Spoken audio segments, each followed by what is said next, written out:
তাহলে আল্লাহ রাব্বুল আলামিন বলেন নামাজের মতো আদায় করলে 1 নাম্বার আল্লাহ রিজেক্ট দিবেন, 2 নাম্বার সকল ভয় থেকে নিরাপত্তা দিবেন। এই সমাজে নিরাপত্তা আসবে সেই দিন এই দেশের সকল মুসলমানেরা সালাত আদায় করবে সেই দিন। সবাই যখন নামাজি হয়ে যাবে, পার্লামেন্টে যখন নামাজের বিল পাস করা হবে, নামাজকে বাধ্যতামূলক করা হবে, তখন এই দেশে চুরি থাকবে? কথা বলে। যে বান্দা 5 ওয়াক্ত সালাত আদায় করে বান্দা চুরি করতে পারবে? তাহলে ফাসাল্লি লিরাব্বিকা ওয়ানহার, 1 নাম্বার হলো রবের উদ্দেশ্যে সালাত। সালাত হবে কার জন্য? লোক দেখানো সালাত না। ফাওয়াইলুল লিল মুসাল্লিন আল্লাযীনা হুম আন সালাতিহিম সাহুন। দুর্ভাগা, হতভাগা সে সমস্ত নামাজি যারা লোক দেখানোর জন্য সালাত আদায় করে। তো মানুষকে দেখানোর জন্য সালাত আদায় করা যাবে না। সালাত হবে কার জন্য? 5 ওয়াক্ত সালাত, এটা তো রবের বাধ্যতামূলক ওয়ার্ডার, এটা তো ডিউটি। পাশাপাশি রাতের 1টা 2টা 3টার দিকে ওইটা বিবির ভালোবাসা ত্যাগ করে, আরামের বিছানা ত্যাগ করে, ঠান্ডা পানিতে ওযু বানায়া নিরালাই নিবৃত্তিতে যায় নামাজে দাঁড়িয়ে যায় যারা আল্লাহর প্রিয় গোলাম, তারা যারা তাহাজ্জুদের সালাত আদায় করে আল্লাহ তাদের মর্যাদা বাড়িয়ে দেয়। বলেন সুবহানাল্লাহ। ওয়াল্লাযীনা ইয়াবিতুনা লিরাব্বিহিম সুজদান ওয়া কিয়ামা, যারা রাত্রি জাগরণ করে আমি আল্লাহকে সিজদা দেয়, আমি আল্লাহর জন্য দণ্ডায়মান হয়। গভীর নিশীথে আপনি নামাজে দাঁড়িয়ে যাবেন কার জন্য? জোরে বলেন কার জন্য? এমন নামাজ পড়বেন তো ইনশাআল্লাহ। আপনি যখন তাহাজ্জুদের যায় নামাজে ফিস করে যে আওয়াজ না, আপনার এই ফিস আওয়াজ আরো সে আজিম পর্যন্ত পৌঁছে যাবে। একটু সুবহানাল্লাহ জোরে বলেন। এদেশে আমার সময় তো নাই, ওই জন্য লম্বা করতেছি না।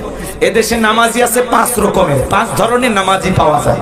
একটা হলো 5-এর, 7-এর, খাটের, ঠাটের, ভোটের।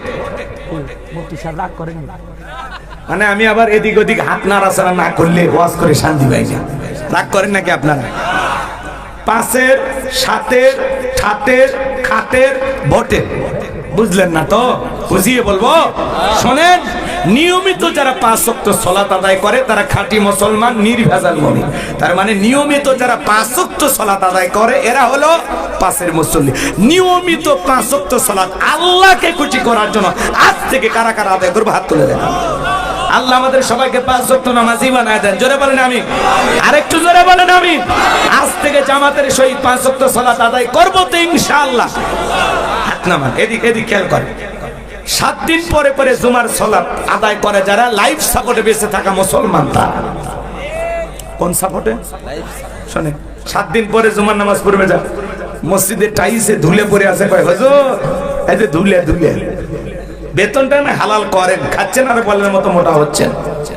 মসজিদে ধুলে পরিষ্কার করার দায়িত্ব কি হুজুরের? আর দুনিয়ার মানুষ নাই, সব দায়িত্ব ওনার একা। এই ছেলে শোনো, মসজিদের টাইসে ধুলে আছে, এটা পরিষ্কার করো। আল্লাহ তোর অন্তরে যেরকম এই ধুলের মতো যদি ময়লা থাকে, গুনাহ থাকে, আল্লাহ মাফ করে দেবে। তোর অন্তরের ময়লা আল্লাহ পরিষ্কার করে দেবে। কথা বলে ঠিক না? 7 দিন পরে পরে জুমার সালাত পড়। আচ্ছা, জুমার 2 রাকাত ফরজ, আসর, মাগরিব, এশা, ফজর, এগুলো কি বলেন?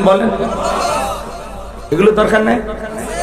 খালি জুমার 2 রাকাতের সালাম, আসসালামু আলাইকুম, সালাম ফিরাইতে দেরি, মসজিদের বাইরে আর পা রাখতে দেরি না। 4 রাকাত সুন্নাত পড়ার দরকার নাই, ওটা বাড়ির যে বউক সাথে নিয়ে পড়ে জামাত করে নাকি? এই ছেলে, যুবক শোনো, তুমি 2 রাকাত জুমার সালাত আদায় করলা, আসর, মাগরিব, এশা, ফজর কেন পড়লা? এগুলো কি ফরজ না? তাহলে কেন পড়ো? আজকে বাংলাদেশে জুমার নামাজের জন্য মসজিদ ভাঙিয়া 2 তালা 3 তালা 4 তালা করে, আর ফজরের নামাজের সময় 1 কাতার মুসল্লি পাওয়া যায় না। এমনও মসজিদ আছে মুয়াজ্জিন একাই আযান দিয়ে একাই নামাজ পড়ে। এক এলাকায় এক হাজী সাহেব বিয়ে বাড়িতে বেড়াতে গেছে, আযান হচ্ছে, আল্লাহু আকবার, আল্লাহু আকবার। আযান শোনার পরে বলতেছে, বিয়াই আমি 3 বার হজ করছি, ত্রিপল হাজি, জামাত ছাড়া নামাজ পড়ি না। মসজিদটা দেখায় দেন একটু, যায় কয় সোজা যা, ডানে যা, বামে, উত্তরে, ওটাই মসজিদ। কথা। এবার মসজিদে গেছে, যায় দেখে মসজিদের গেটে তালা, কিন্তু আযান হচ্ছে। কি হচ্ছে? এদিক ওদিক তাকায়, আযান কোথা থেকে হয়? দেখে সাইটে মুয়াজ্জিনের ঘর। এইবার একটু জানালা ছিল, ওই ফাঁক দিয়ে তাকায় দেখে হুজুর ল্যাপের ভিতর শুতে থেকে আজান দিচ্ছে। আজান দেওয়া শেষ, হাজী সাহেব জিজ্ঞাসা করছেন, হুজুর ল্যাপের ভিতরে শুয়ে থেকে আজান দিলেন, ব্যাপারটা কি? তখন বলতেছে, আগে আপনি আমার প্রশ্নের উত্তর দেন, আপনি মানুষ না ফেরেশতা? তখন বলতেছে, কেন? কয়েক বছর ধরে এই জায়গায় ইমামতি করি, ফজরের নামাজের সময় একজন মুসল্লিও আসে না, এই জন্য আপনার কাছে শুনতে চাইছি যে আপনি মানুষ না ফেরেশতা? তখন বলতেছে, ভাই আমি হাজী মানুষ, এলাকায় বিয়েই বাড়ি বেড়াইতে আসছি, আমি একজন মানুষ। তাহলে চিন্তা করেন, মুসল্লি যদি মসজিদে না যায়, হুজুরেরাও আলসে হয়। কথা কয় না, রাগ করতেছেন নাকি আপনারা? 7 দিন পরে পরে জুমার নামাজ পড়ে যারা লাইফ সাপোর্টে বেঁচে থাকা মুসলমান, তারা ফজরের নামাজের পরে মসজিদের মাইক এলান হয়, এই গ্রামের অমুক ব্যক্তি মারা গেছে, ইন্না লিল্লাহি ওয়া ইন্না ইলাইহি রাজিউন। ঘুমত থেকে উঠে সকালবেলা ডেকে বলে, বউ ওই যে বাদশা মারা গেছে, গতকালকে আগের দিনই এলেঙ্গা বাজারে বসে চা খেলেন, চায়ের বিলটা পর্যন্ত দিতে পারলো না, ওই ছেলে নিজে বিল দিল। এত ভালো মানুষ, বেঁচে থাকলে আরো 10 দিন চায়ের বিল দিত। কথা কয় না? তাড়াতাড়ি পাঞ্জাবি ধুয়ে দেওয়ার জানাজায় যাওয়া লাগবে। কি ফজর পড়ছে ভাই? পড়েনি। এইবার জোহরের আজানের পরে বাড়িতে এসে দৌড়ে গোসল সেরে চলে গেছে মসজিদে, যা দেখে হুজুর জানাজা শুরু করেনি, হুজুর শুরু করছে কি জোহরের 4 রাকাত। তখন বলতেছি, যেহেতু জানাজা পড়ছি আসছি, জোহরের 4 রাকাত পড়ে নেই, আল্লাহু আকবার। ওর উদ্দেশ্য জানাজা পড়া, জোহর পড়া না। কথা বলে।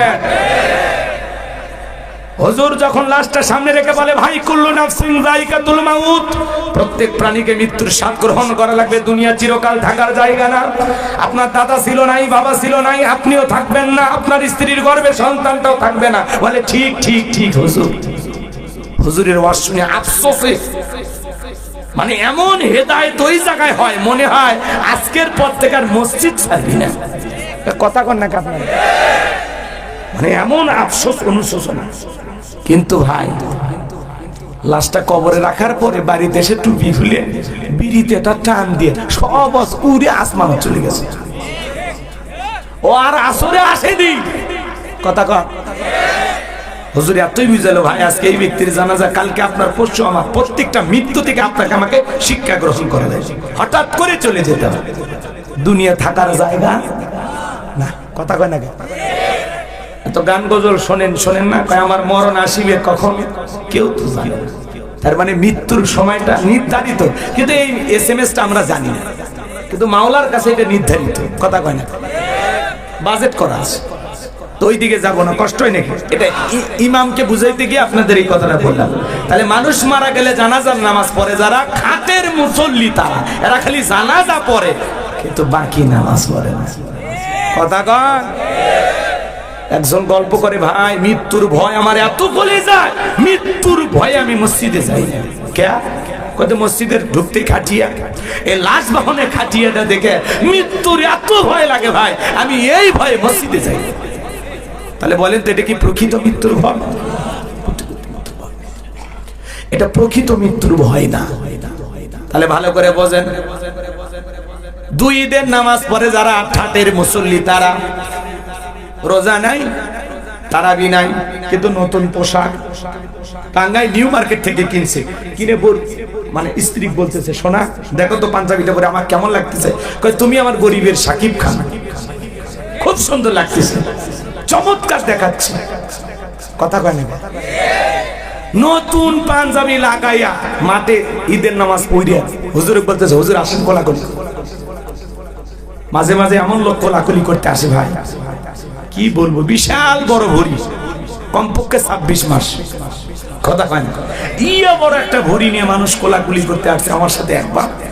আমি এতই চেষ্টা করি বুকে নেব, কিসের বুক, মাঝখানে যে ব্যারিকেড বেঁধে গেছে ভাই, কিসের কোলাকুলি হচ্ছে, খালি পেটা পেটি। কথা কন দেখে কোলাকুলি করতে গিয়ে বলে, হুজুর আপনারাই সব, আপনারাই সব।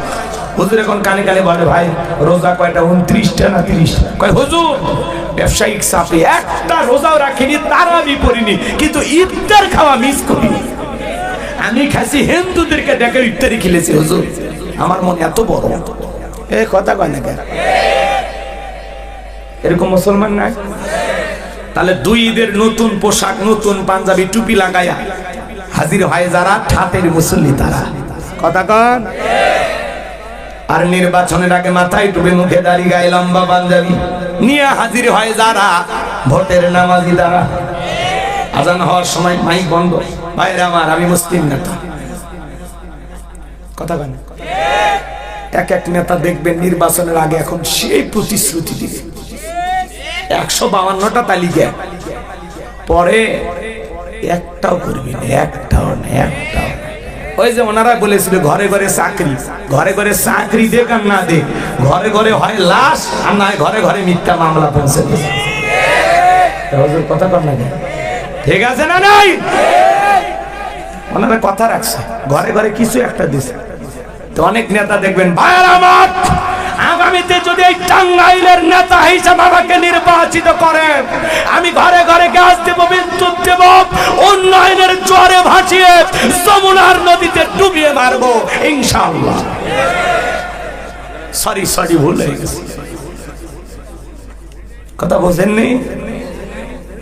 ব্রিজে ঢুকানোর কথা রক, ঢুকে দেখ বাস, ব্রিজ উদ্বোধন করার একটু ডুবুর চলে যায়। নেতা আছে না নাই? আর তাদের পিছনে 1.5 টাকার বিড়ি আর 3 টাকার চা খায়, কি স্লোগান, বল্টু ভাইয়ের চরিত্র ফুলের মতো পবিত্র, নামাজ পড়া একত্র, গাঁজা খাই 5 ওয়াক্ত, ঘুমছুরিতে পাকা ভক্ত, শয়তানের 1 নাম্বার ভক্ত, হুজুরদের জন্য খুবই শক্ত, চুষে খাই গরিবের রক্ত। পোস্টারে লেখা আছে গরিবের বন্ধু, ভোট দিয়ে দেখেন গরিবের কয় নাম্বার শত্রু। একটা বয়স্ক ভাতার কাঠ নিবে গেলে 2-1000 খায়। নির্বাচনের আগে সাইকেল কেনার টাকা নেই, মোটরসাইকেল কেনার টাকা নেই। সেই নেতা ঢাকায় বাড়ি, বিদেশে বাড়ি, নেতা দেশি, বাড়ি হলো বিদেশে। ওরা খালি মুখে মুখে বলে আমার সোনার বাংলা, আমি তোমায় ভালোবাসি, কিন্তু নেতার বাড়ি যা দেখেন, কয় হুজুর এই যে টাইস চাই না, হুজুর এই যে খাট, এটা বহুদের থেকে নিয়ে এসছে, বিছানার চাদরটা পর্যন্ত বিদেশি, জানালা দরজার পর্দা বিদেশি, খেতা সিলাই করা সুইটাও বিদেশি। এমন নেতা আছে বউ বিদেশি। কথা কয় না, রাগ করেন নাকি আপনারা? ওরা খালি মুখে মুখে বলে আমার সোনার বাংলা, আমি তোমায় ভালোবাসি, সোনার বাংলার জিনিস ভালোবাসি না। নির্বাচনের আগে রাস্তার ভিক্ষুক মহিলাকে 500 টাকা দিয়ে সেলফি তোলে, আর মানুষ মনে করে মানব দরদি নেতা, মানবতার ফেরিওয়ালা। পেপার মিডিয়াতে প্রচার হয়ে গেল অমুক নেতা, হঠাৎ করে এক ভিক্ষুক মহিলার সাথে কি কাণ্ড। ধান্দা হলো ভাইরাল হওয়া, গরিব দুঃখীকে দেয়, ছবি তোলে, পেপার পত্রিকায় চলে যায়, আর মনে করে মানব দরদি নেতা। নির্বাচনের আগে কি সুন্দর অভিনয়, বলে মা আমার তো মা নাই, আপনাদের চেয়ারের মাঝে আমি আমার মা কি নেতা তো না, অভিনেতা। একজন ছিল কথা বলার আগে কান্দে দিত, স্বজন হারানোর নেতা। অভিনয় কম করো প্রিয়, পাবলিক বুঝে গেছে যে এখন নেতারা অভিনয় জানে। কথা কম। আগামীতে চিন্তা ভাবনা করে কাজ করবেন, সৎ, যোগ্য, ভালো, নির্ভীক, আল্লাহওয়ালা, নামাজি এমন মানুষকে সমাজের নেতা বানাবে, যাদের কাছে আমানতের খেয়ানত হবে। এই কথা ক্লিয়ার না ভেজাল আছে? ইল্লাকা তাকবীর, ফাসল্লি লিরাব্বিকা ওয়ানহার, রবের উদ্দেশ্যে সালাত আদায় করা লাগবে। লোক দেখানো নামাজ পড়লে হবে না, নেতা খালি নির্বাচনের আগে নামাজ পড়লে হবে না। নির্বাচনের আগে যে কায়দায় মার্কা থাকে, যে কয়েকদিন এলাকায় আনাগোনা করে, বাকি 5 বছর যদি এইভাবে এলাকায় আসা যাওয়া করতো, নেতার ভোট চাওয়া লাগতো না। কিন্তু নির্বাচনের সময় গলি গলি হয়, পাস করার পরে এখন নেতার সাথে যাই তাই চেপে ধরে, ভিক্ষুক হোক, ফকির হোক, মিসকিন হোক, কোনো সমস্যা নেই। কিন্তু যখন নির্বাচিত হয় কোটটাই পরে ঘুরবি, তখন যদি খালি যান টাচ করবে, খালি দেখেন এই ছোট লোক, তুমি জানো এটা গুলশান থেকে কেনা, উত্তরা থেকে কেনা, বসুন্ধরা মার্কেট থেকে কেনা, এই ছোট লোক আমাকে টাচ করলি কেন? আর এখন ওই ছোট লোকের সাথে মিল দিছে, কিন্তু পাস করার পরে পাল্টি দেয়, জনগণ কার চিনি না। এখন না দাওয়াত না দিলেও নেতা এসে বসে থাকবে, কিন্তু নির্বাচিত হওয়ার পরে দাওয়াত দিয়ে খোঁজা পানে কে, কই সিঙ্গাপুরে আছে, লন্ডনে আছে, আফ্রিকার জঙ্গলত গেছে। কথা কয় না কে? এক এক দেশ ঘুরতে ঘুরতে মেয়াতার 5 বছর দেশ বিদেশ ঘুরতেই শেষ, মানে আপনার এলাকাতে আসার সুযোগই পাই। ওই জন্য নির্বাচনের আগে এসে আরেকবার অভিনয় করে, ভাইয়েরা আমার আমাকে ভোট দিয়েছেন কিন্তু আমি আসতে পারিনি, আমি 4 বছর ডায়াবেটিস হাসপাতালে ভর্তি ছিলাম। এই অভিনয় করে আরেকবার কইতে কইতে ওরা তো কতবার নিল আর গেল, কিন্তু ওরা কাজ করলো না। কথা কন, বিরক্ত হলে হতে পারে। যুবকেরা এমন এক মাহফিল দিচ্ছে টেকায় তোলা লাগবে না, ওই জন্য খালি দিয়ে যাচ্ছি, যেহেতু আমরা টেকা নেব না, তাই না? ভাতিজা রাগ করতেছো তোমরা? এগুলো ওয়াজ না, এগুলো ওয়াজ। সামনেতে বুঝে শুনে পা ফেলা লাগবে। টেন্ডারবাজি চাঁদাবাজি এই দেশে চলতে দেওয়া হবে না। যারা সমাজে দুর্নীতি করবে এদেরকে সমাজের নেতা বানাইলে ওই দুর্নীতির গুনাহের দায় আপনাকেও নিতে হবে। নেতা ভালো করলে সব পারে, খারাপ করলে গুনার পার্সেন্টেজ নেওয়ার জন্য রেডি থাকে।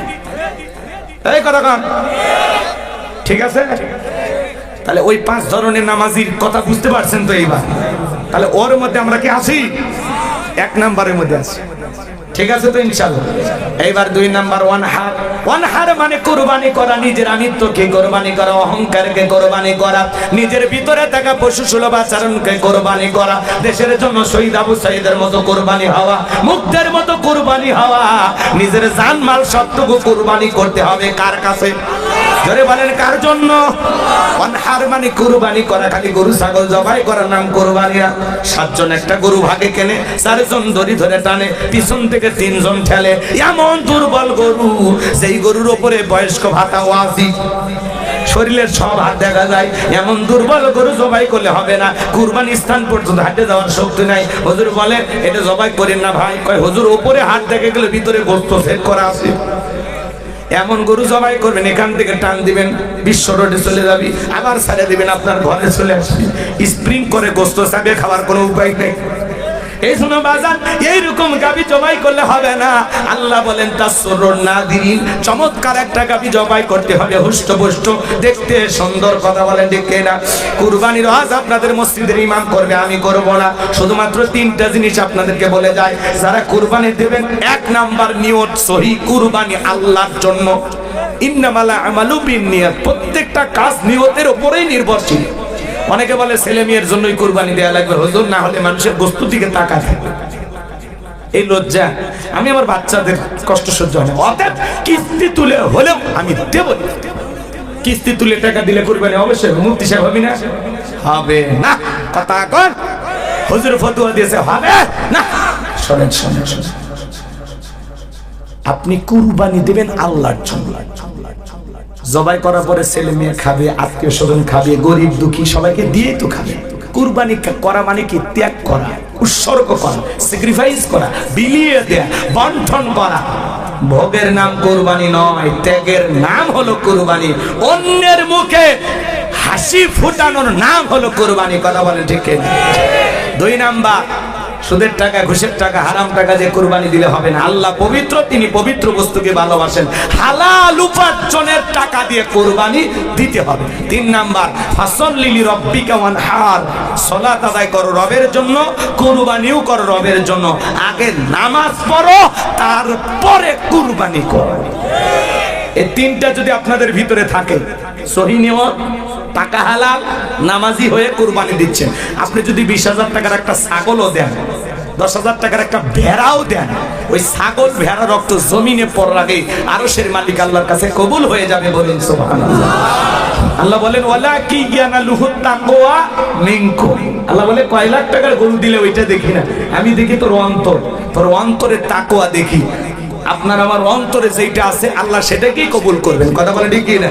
আর আপনি কুরবানি দিয়ে ডিজিটাল মিটারে মাপেন, কেজি প্রতি কত বললো হিসাব করেন, ওরে কষা কথা কয় না হুজুর। শরীফ ভাই রাগ করছে, এগুলো আজকে আপনারা শোনেন নাকি? খারাপ লাগে? কুরবানি আল্লাহর জন্য 1000 টাকা কেজি পড়লো না 600 টাকা পড়লো, খবরদার ভাগ দিয়ে দেখবেন। মনে জান থাকে, আল্লাহ কবুল করেন, জোরে বলেন আমিন। 3 নাম্বার আয়াত আমার আল্লাহ বলেন ইন্না শানিয়াকা হুয়াল আবতার। আল্লাহু আকবার। আমার আল্লাহ ডেকে বলে নবী গো, যারা আপনাকে লেসকারানের বংশ বলেন আপনি মন খারাপ করবেন না, ওই আবুল আবুদ বাদশাহী বাবাদের বংশে বাড়তি জানার কেউ থাকবে না। নবী গো, আপনার ছেলে সন্তানগুলোকে আমি আল্লাহ পাক শিশুকালে নিয়েছি, এই জন্য মনের মধ্যে কষ্ট নেবেন না। এই পৃথিবীর জমিন আপনাকে মহব্বত করা, আপনাকে ভালোবাসার কোটি কোটি রূহানি সন্তান আমি আল্লাহ পাঠাবো, যারা আপনার জন্য জীবন দিতে প্রস্তুত থাকবে। বলুন আল্লাহু আকবার। নবীজির অপমানে যদি না কাঁদে তোমার মন, মুসলিম নয় তুমি মুনাফিক, নবীজির দুশমন। পুরো পৃথিবীতে 700 কোটির উপরে মানুষ, এর মধ্যে 200 কোটিরও বেশি মুসলমান। আমরা হলাম সবাই নবীজির রূহানি সন্তান। আল্লাহু আকবার বলেন। ফ্রান্সের জালেমেরা নবীজির কার্টুন প্রদর্শন করে, নাকটা বেঁকা করে দিয়ে মুখে কয়েকটা দাড়ি লাগা, বলে ইনি মুহাম্মদ, জোরে কর নাউজুবিল্লাহ। মুহাম্মদ মানে প্রশংসিত। আপনার আমার নবীর কার্টুন প্রদর্শন করে যে সমস্ত জালেমেরা, বলেন তো বাজান আমার নবী কি দেখতে কার্টুনের মতো? এই পৃথিবীর কোন মানুষের কাছে নবীর ছবি কি আছে? এই পৃথিবীর সবচাইতে সুন্দর মানুষটির নাম মুহাম্মদ রাসূলুল্লাহ সাল্লাল্লাহু আলাইহি ওয়াসাল্লাম, যে নবীর চরিত্রের সার্টিফিকেট আল্লাহ দিয়ে বলেন ওয়া ইন্নাকা লাআলা খুলুকিন আযীম। নবী গো, আপনি হলেন পুত পবিত্র মহান চরিত্রের অধিকারী। আযীম আরবিতে এমন একটি শব্দ যার গভীরতা মাপা যাবে না। আটলান্টিক মহাসমুদ্রের কিনারায় দাঁড়িয়ে কেউ যদি চামচ দিয়ে সেচা শুরু করে, বলেন তো বাজান কি বলবে? লোকটা পাগল। আটলান্টিক মহাসমুদ্রের পানি হয়তোবা চামচ দিয়ে কোনো না কোনো দিন হয়তোবা চামচ দিয়ে শুকানো সম্ভব হলে হতেও পারে, কিন্তু নবীজির চরিত্র নিয়ে আলোচনা করে শেষ করা যাবে না। এর কোনো কুল কিনারা নাই। বলুন সুবহানাল্লাহ। যে নবী 63 বছরের জিন্দেগিতে একটি মিথ্যা কথা বলেননি, এমন বিশ্ব রেকর্ড পৃথিবীর আর কোন নেতার আছে? জীবনে কখনো তুমি মিথ্যে বলনি, তাই তো তোমায় পেতে কাঁদে এই ধরণী। জীবনে কখনো তুমি মিথ্যে বলনি, তাই তো তোমায় পেতে কাঁদে এই ধরণী। জোরে বলে মারহাবা। সেই নবীকে আদর্শ নেতা মানতে রাজি আছেন তো ইনশাআল্লাহ? 63 বছরের জিন্দেগিতে একটি মিথ্যা কথা বলেননি মুহাম্মদ রাসূলুল্লাহ সাল্লাল্লাহু আলাইহি ওয়াসাল্লাম। আল্লাহু আকবার। কেমন মহামানব ছিলেন, কি সুপার কোয়ালিটির মহামানব ছিলেন, কেমন মানুষ ছিলেন। সেই নবীকে ওলীদ বিন মুগীরা গালি দিয়ে বলতো, অকাত্য ভাষায় বিশ্ব নবীকে গালি দিত। আল্লাহ আয়াত নাযিল করে বলেন উতুল্লিম বাদা যালিকা জানিম। নবী গো, এই ওলীদ বিন মুগীরা আপনাকে গালি দেয় কারণ এ হলো পিতৃ পরিচয়হীন জারর সন্তান, এর জন্মে ঠিক নাই। নবীকে গালি দিবে যারা, বাস্টার্ড তারা, জারর সন্তান তারা। ওরা বাস্টার্ড। কথা বলে শোনেন, 2 মিনিটে কথাটা বলে দিয়ে যায়, রাগ করেন নাকি? ছেলেরা বৈধ না বৈধ জানে কে? ফ্যাক্টরি মালিক, তার মানে মা। ওলীদ বিন মুগীরা বলতেছে নবী এত বড় কথা, আমার জন্মের ঠিক নাই, আপনি থাকেন, আমি আমার মায়ের কাছে যাই। তার মায়ের নাম ছিল ঝরনা। যা বলে মা করবি না কোনো তাল বাহানা। নবী আমাকে বলেছেন উতুল্লিম বাদা যালিকা জানিম, আমি নাকি পিতৃ পরিচয়হীন যারা সন্তান, আমার নাকি জন্মের ঠিক নাই। ওলীদ বিন মুগীরার মা বয়স হয়ে গেছে, দেখে বলে বাবা আমারও বয়স হয়ে গেছে, মিথ্যা আমি বলবো না, এক পা কবরে চলে গেছে। আর মনে মনে ভাবতেছে এত গোপন তথ্য নবী জানলো কেমনে? নবী তো জানতেন না, নবীকে জানিয়ে দিয়েছেন তিনি কে। ওলীদ বিন মুগীরার মা বলতেছে বাবা ব্যবসা বাণিজ্যের কাছে তোর বাবা এতটাই ব্যস্ত থাকে, তোর বাবা ব্যবসা চেনে, টাকা চেনে, কিন্তু তোর মায়ের মন বোঝে না। সে যে কেন আসে না, কিছু ভালো লাগে না, এবার আসুক, তারে আমি মজা দেখাবো। ভাইরা যখন বিদেশে থাকে দেবররা ভাবির দরজায় স্লোগান দেয়, ভাবি ভাইয়া তোমার বর, আমি যে দেবর, ভেবে দেখো ভাবি কার কত দাবি, ভাই গেছে মারলো সে, আমরা তো দেশে আছি। কথা বলে ডিজিটাল ভাবি এই কথাগুলো শুনে খুব খুশি হয়।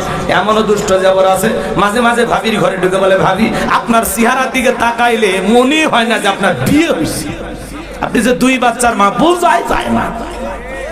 কথা কয় না ভাবিও ডিজিটাল ভাবি কথাগুলোকে এনজয় করে ভাবি যদি নেককার হইতো দিনদার হইতো আল্লাহওয়ালা হইতো আল্লাহর ভয় যদি ভাবির অন্তরে থাকতো ভাবি ডেকে বলতো কুল্লিল মুমিনিনা গুদ্দুনা মিন আবসারিহিম হে দেবর আল্লাহ বলেছেন মুমিন পুরুষের দৃষ্টি থাকবে নিচের দিকে আমাকে দেখার অধিকার তোর ভাইয়ের আছে তোর জন্য আমাকে দেখা জায়েজ নাই ঘর থেকে বের হয়ে যা মা বোন যারা আবার শুনতেছেন মা দুইটা পুরুষ হতে 2 কিলোমিটার দূরে থাকবেন একটা দেবর আর একটা দুলে ভাই এরা হলো মৃত্যু তুল্য বিষাক্ত সাপের চাইতেও ভয়ঙ্কর এই সমাজ শেষ হয়ে গেছে এই দুইটা পুরুষের দ্বারা মা বোনেরা অনেক নির্যাতনের শিকার হয় কিন্তু কাউরে প্রকাশ করতে পারে না মাঝে মাঝে দেখেন না দেবরকে নিয়ে ভাবি উধাও দুলে ভাইয়ের সাথে শালি ভাইকে গেছে নেটওয়ার্ক খুঁজে পাওয়া যাচ্ছে না আছে না নাই এই সমাজকে সবচাইতে বড় গ্রাস করছে এই মোবাইল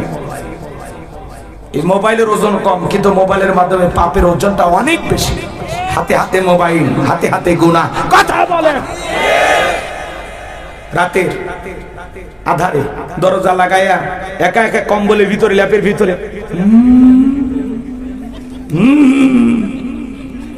মা যখন নক করে দরজা ভিতরে এখন আলো চলে বাংলাদেশের স্বাধীনতার পদ্মা সেতু করতে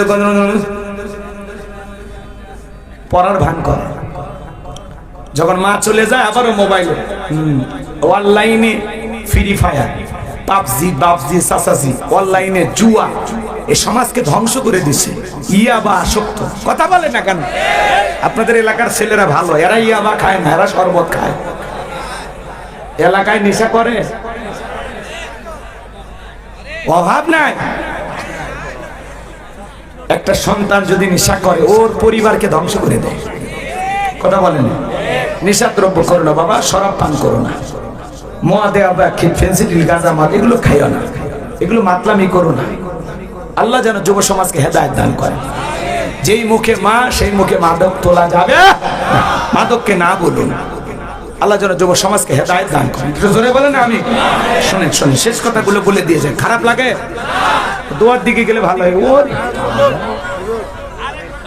মেলা রাত আমি তো মনে করি কেবল 12টা বেজতেছে 12টা পার হয়ে গেছে তাকবীর দেন লিল্লাহি তাকবীর তাহলে যুব সমাজকে কি নষ্ট করছে মোবাইল কি নষ্ট করছে আমি কি বলবো রাগ করবেন না দেশে মোবাইল আইছে চিঠি বন্ধ হইয়াছে দিওয়ানা বানাইছে পোলা মাইয়ার মনের কথা ভাসে বাতাসে ও দেখো পোলা পানের মন বাদা ফেসবুকে এখন ও দেখো পোলা পানের মন বাদা ফেসবুকে এখন মোবাইলে চ্যাটিং কইরা কাটায় সারাক্ষণ এই মোবাইল পাইয়া দেখো মদনের মাইয়া এই মোবাইল পাইয়া দেখো মদনের মাইয়া কি কাণ্ড ঘটাইছে স্বামী সংসার রাইখা নাকি পলাইয়া গেছে সে যে স্বামী সংসার রাইখা নাকি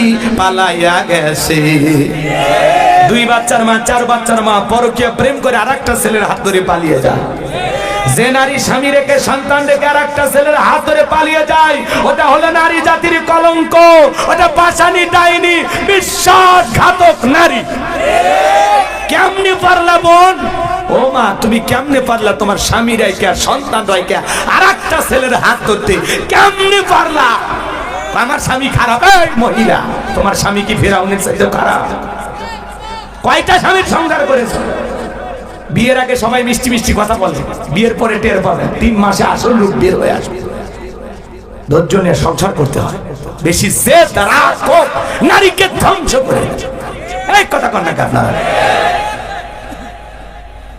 ছেলে মানুষের রাগ থাকতে পারে স্বাভাবিক কিন্তু মেয়ে মানুষের রাগ থাকতে না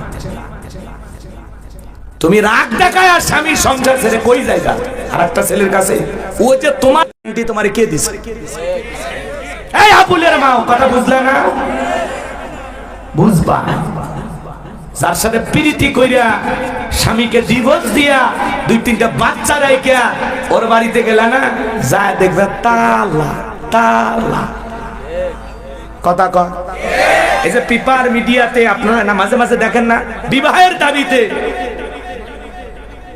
বরিশালের মেয়ে টাঙ্গাইল, কথা কন, এই গ্রামে আসছে ধরে। তোমার বাড়ি কয় বরিশাল, তো তুমি হিজুলিতে। তখন বলছে এই গ্রামের বল্টু। কি করছে? কয় মোবাইলে একাধিকবার আমরা আলাপ করেছি, স্বামী স্ত্রীর মতো হোটেলে। আর কি করছে বলবো না, বুঝে নেন। এখন তোমার কি দাবি? বলে আমার আগে স্বামী ছিল, ডিভোর্স দিছি, 2টা বাচ্চা আছে, মায়ের কাছে রেখে আসছে। এখন আমার একটাই দাবি, বল্টু যদি বিয়ে করে ভালো, না হলে আমি আত্মহত্যা করে মারা যাব। তোর তো বরিশালের লঞ্চে ওঠার আগে মরা উচিত ছিল। কেমনে পারো স্বামী রেখে সন্তান রেখে আর একটা ছেলের বাড়িতে বিবাহের দাবিতে ধর্মঘাট অনশন করো? তোর লজ্জা করে না মা? ও মা, কেমনে এত সস্তা বানাইলি নিজেরে? নারীরা যত বেপরদায় চলাফেরা করবে, তত নারীদের সম্মান মর্যাদা নিচুতে চলে যাবে। নারীরা প্যাকেটে থাকলে, কভারে থাকলে, আল্লাহর বিধান পর্দাকে মানলে নারীদের মুক্তি, নারীদের শান্তি, নারীদের সম্মান মর্যাদা বৃদ্ধি হবে। তখন পর্দা মেনে চলবে। যখন প্যাকেটের ভিতরে জিনিসের আকর্ষণ ভাব, আগলিরা বোঝে না। মানুষকে দেখাবার ভাইলে এরা খুশি হয়। এজন্য আল্লাহ বলেন, অকরনা ফি বুয়ুতিকুন্না ওয়ালা তাবাররাজনা তাবাররুজাল জাহিলিয়াতিল উলা। নারীরা তোমরা ঘরের ভিতরে অবস্থান করো, খবরদার জাহিলিয়াতি যুগের মেয়েদের মতো নোংরা অশ্লীল পোশাক পরে নিজের দেহকে প্রদর্শন করো না। নারীরা পর্দায় থাকলে নিরাপদ। কোনো কারণে যদি বাহিরে যেতে হয়, ঢিলা ঢালা বোরকা পরে হাত মোজা পা মোজা লাগাইয়া নারী বাহিরে যাবে। কোন সম্ভ্রান্ত ভদ্র ফ্যামিলির মেয়ে বোরকা ছাড়া বাহিরে যেতে পারে না। আর যেই নারী একটা জেলা থেকে আরেকটা জেলায় বিবাহের দাবিতে আসে, এই নারীর সম্মান মর্যাদা বলে কিছু নাই। ওই নারী অচল। কথা কম, কোন ছেলে তো যায় না। তোমরা আসো কেন? এই তোমরা আসো কেন? কথা কেন? ঠিক ঠিক, এক হাতে তালি বাজে। নারীরা সবাই খারাপ, তোমরা কি ফেরেশতা? তোমরা কিচ্ছু বোঝো না, ফিডের খাও। এই ছেলে শোনো, তোমার স্ত্রীর সাথে যদি কোন ছেলে পরকিয়া করে, তুমি মাইনে নিবা? অনেকে কথা কয় না, কি ভালোবাসা শেয়ার করবা নাকি? তুমি কি মনে করো এটা ওয়াইফাই লাইন যে আসবে পাসওয়ার্ড দিয়ে দিবা? ওটা বউ আমার পার্সোনাল জিনিস। কথা কয় না কেন? আপনার বউয়ের সাথে কেউ পরকীয়া প্রেম করলে মানবেন? মায়ের সাথে, বোনের সাথে, ফুপুর সাথে, খালার সাথে? কি কোন হুজুর, কল্পনাও করিনি। এগুলো কি বলেন? এই ছেলে তোমাকে বলছি, যুবক তোমাকে বলছি, তুমি যেই নারীর সাথে পরকীয়া প্রেম করতেছো, স্বামী আছে, সন্তান আছে, এরপরে ওর সাথে পরকীয়া প্রেম করতেছো, ওই মহিলাও কারো না কারো মা, কারো না কারো বউ, কারো না কারো মেয়ে, কারো না কারো খালা, কারো না কারো ফুফু। তোমার বোনের সাথে এমনটা করলে মানবা না, তোমার বউয়ের সাথে করলে মানবা না। তাহলে ওই নারী তো কারো না কারো বোন, কারো না কারো বউ। তাহলে তুমি কেমনে পারো রে যুবক? কত স্বামী পরিত্যক্তা নারী আছে, 2-3টা বাচ্চা সহ যাও বিয়ে করো, আল্লাহ খুশি হয়। কথা কয় না? কত নারী আছে দরিদ্র ফ্যামিলিতে, অভাবগ্রস্ত, বিয়ে হচ্ছে না টাকার অভাবে। যা না বাবা, যা বিয়ে কর, যা, আল্লাহ খুশি হয়। আর একটা নারীর স্বামী আছে, সন্তান আছে, ওই দিকে কেমনে নজর যায়? বদমাইশ। কথা কয় না? খালি গালি দেওয়া জায়েজ নাই, মারা জায়েজ নাই, এজন্য কিচ্ছু বললাম না, তোদের সাইডে দিলাম। এখন তোদের বিবেক যদি থাকে তাহলে ভালো হয়ে যাবে। আর যদি ওই বিবেকে কুত্তায় পেশাব করে দেয়, কিচ্ছু করার নেই। কেমনে রুচি হয় তোমার? কেমনে? একটা নারীর স্বামী আছে, সেই মহিলার দিকে তোর যে নজরটা যায়, কেমনে যায়? তোমার সাথে যা, ব্যক্তিত্বে যা। হ্যাঁ, মাঝে মাঝে দেখো না যে লুকা চাপা প্রেম প্রীতি ধরে পিটায় কিভাবে, দেখো না? ওই যে ছেলেটে হোটেলে কিভাবে ধরে বিয়ে দিল, দেখো না? বিয়ে না করে পার্কে নিয়ে ঘর, নির্লজ্জ বেহায়া। এই তোমার শরম লাগে না? একটা নারীকে বিবাহ না করে তার হাত ধরিয়া টানাটানি করো, এখানে সেখানে নিয়ে যাও, তোমার শরম লাগে না? আর কিভাবে বললে আপনারা বুঝবেন বলেন? আর কিছু বলা যায়? একেবারে খুলে খুলে বলছি। তাও যদি না বোঝেন কিচ্ছু করার নেই। ওদের সে টিকটক আসিয়া সব গেল বাসিয়া। টিকটক বোঝেন না? সিদ্দিক সোরা নায়ক হইছে আইডি খুলিয়া, হিরো আলম নায়ক হইছে আইডি খুলিয়া। এই মোবাইলে হাই কি জাদু আছে ভাই, পোলা পান বুইজাছে, পড়ালেখা তুইলা রাখছে সব তোমাকাশে। যাই হোক বাজান, আমি আর বলবো না। মা বোনদের বসেছেন মা, 7টা আমলে আপনাদের জন্য 8টা জান্নাতের দরজা খোলা। 1 নাম্বার নামাজ, 2 নাম্বার রোজা, 3 নাম্বার হলো ফরজ পর্দা, 4 নাম্বার হলো স্বামীর খেদমত। সঠিকভাবে 4টা আমল যদি করতে পারেন গো মা, তাহলে আপনাদের জন্য 8টা জান্নাতের দরজা খুলে যাবে। আল্লাহ আমার মা বোনদেরকে এই 4টি আমল করা তৌফিক দান করুন, জোরে বলুন আমিন। ওয়ালিদ বিন মুগিরা মা বলতেছে, বাবা তোর বাবা এতটাই ব্যস্ত থাকতো, মাসের পর মাস বছরের পর বছর চলে যায়, তোর বাবা আমার খোঁজ খবর নেয় না। বাড়ির আশেপাশে তোর চাচা ঘুরঘুর করতেছিল, তার দিয়ে ভালোবাসা বিনিময় করেছিলাম, তার ফলে তোর জন্ম হয়েছে। নবী যে তত্ত্ব দিয়েছে 100% সত্য। এই শুনে মনে রাখবেন বাজান, নবীকে গালি দিবে যারা, অবৈধ সন্তান তারা, ওদের জন্মের কোনো ঠিক নাই। তুমি আমারে গালি দাও মাইনে নেব, আমার মাকে গালি দাও মাইনে নেব, আমার বাপকে গালি দাও মাইনে নেব, আমার দলকে গালি দাও মাইনে নেব। কিন্তু বিশ্ব নবী হলেন আমাদের কলিজার টুকরা নবী। নবীকে নিয়ে অকাট্য ভাষায় কুরুচিপূর্ণ মন্তব্য করবে যারা, নবীকে গালি দিবে যারা, ওই নাস্তিক ভাই